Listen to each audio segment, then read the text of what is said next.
Qaranglar, bu yoqda kelish, hokimiyat, Korzinka ro'parada shahardan kelish, Betonkadagi mostdan 2 kilometr shunday kirib keldinglar, shu Korzinkani ro'parasidagi dom.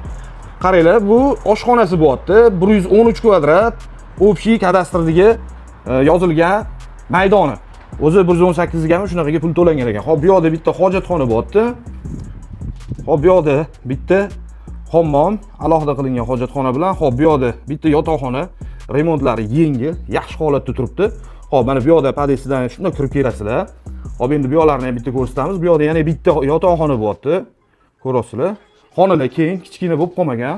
Xo'p, bu yerda bitta o'sha kichkinagina tikuv sex qilib joy qilib qo'yishgan ekan. Xo'p, bu yoqda 3-yotoqxonamiz bo'lyapti. Remontlari shu zo'r. Xo'p, bu yoqda bitta zalimiz bo'lyapti. Zalni ham ko'rasizlar, kattagina. Remontlari ham ideal holatda.